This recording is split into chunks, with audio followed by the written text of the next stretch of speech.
नमस्कार दोस्तों, आज आपके लिए लेकर आए हैं खरमास महीने में क्या चीज़ें करनी चाहिए और क्या चीज़ें नहीं। दोस्तों, खरमास महीना ऑलरेडी स्टार्ट हो चुका है। और दोस्तों, जैसे कि आपको पता होगा, इस महीने में बहुत सारी चीज़ें ऐसी होती हैं जो नहीं करनी चाहिए और कुछ काम ऐसे होते हैं जो ज़रूर करने चाहिए। इसी बारे में आज बात करेंगे। वीडियो में अंत तक बने रहिएगा। वीडियो पसंद आए तो ज़रूर कमेंट में हर हर महादेव ज़रूर लिखिएगा।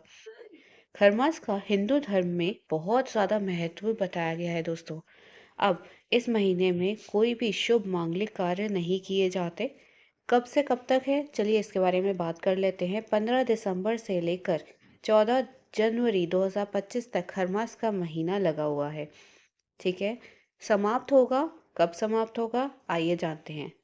दोस्तों, खरमास का महीना 15 दिसंबर रात को 10:19 पर जब सूर्य धनु की राशि में गोचर करते हैं, एंटर होते हैं, जिसे धनु संक्रांति भी कहा जाता है। इस टाइम पे खरमास का महीना शुरू हो जाता है। खरमास का महीना कब खत्म होता है? 14 जनवरी 2025 को खरमास का महीना खत्म होगा और इसके बाद ही शादी विवाह या कोई भी शुभ कार्य, मांगलिक कार्य फिर से शुरू हो पाएंगे। कहते हैं दोस्तों, जब गुरु बृहस्पति की राशि धनु या मीन से गोचर करते हैं तो खरमास का महीना आरंभ होता है। खरमास का महीना पूरा 30 दिनों के लिए होता है। सूर्य से मकर की राशि में जाने पर, यानी मकर संक्रांति 14 जनवरी को जो है, इस दिन खरमास का महीना समाप्त होगा।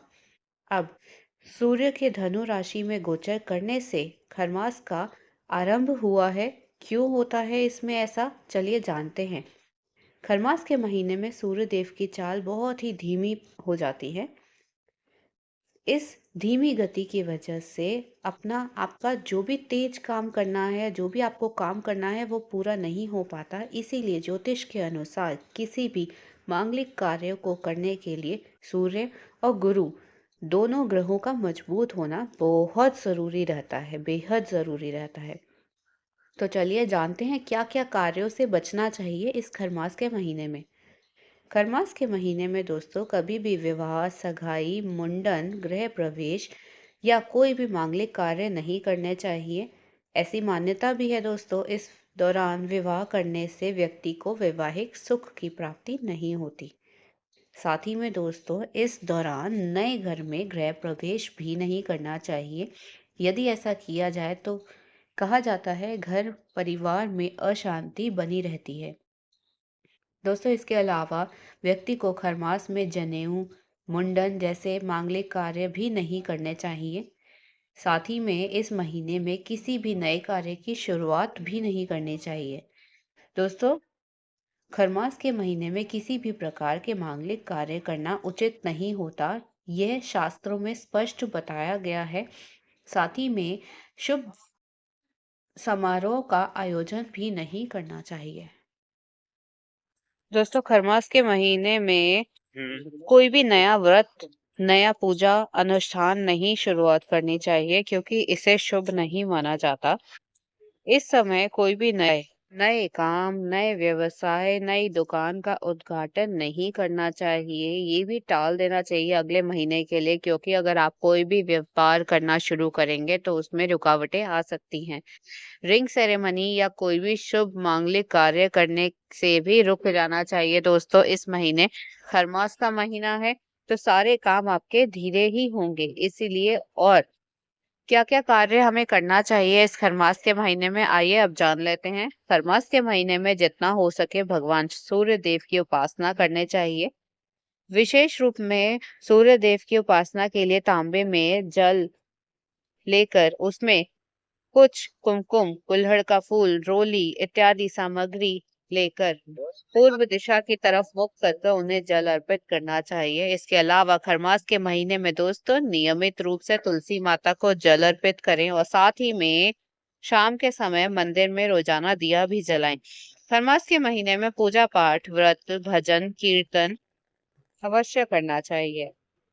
वहीं पे खरमास के महीने में दोस्तों दान धर्म का भी अलग ही महत्व है। गरीबों और जरूरतमंदों को अन्न धन और वस्त्र दान कर सकते हैं। पुण्यकारी फलों की प्राप्ति होती है। इस दौरान सूर्य देव के साथ भगवान विष्णु की भी उपासना करनी चाहिए।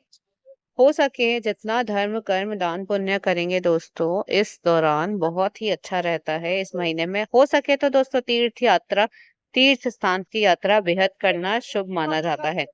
साथ ही में भगवत गीता रामायण सत्यनारायण का पाठ गीता का पाठ करना भी शुभ माना जाता है। जैसे कि दोस्तों खरमास के महीने में मैंने आपको बताया कि क्या चीजें करनी चाहिए और क्या चीजें नहीं करनी चाहिए, तो बहुत सारी ऐसे फैक्ट्स है जो कि हम अपने चैनल पर लाना चाह रहे हैं। कमेंट सेक्शन में आप लोगों का इंतजार करेंगे कि आप लोग हमें बताइए कि आप लोगों को ज्योतिष के माध्यम से आप किस चीज की जानकारी चाह रहे हैं, किस चीज के बारे में उपाय चाह रहे हैं। और हमारे चैनल को अगर अभी तक आपने सब्सक्राइब नहीं करा है तो जरूर सब्सक्राइब कर लीजिएगा। दोस्तों महादेव हमेशा सबका साथ देते हैं, सबके साथ रहते हैं, चाहे फिर वो खरमास का महीना हो या कोई महीना हो। आपको अगर अपने जीवन में एक सुख और शांति का अनुभव चाहिए तो आपको महादेव की उपासना जरूर करनी चाहिए।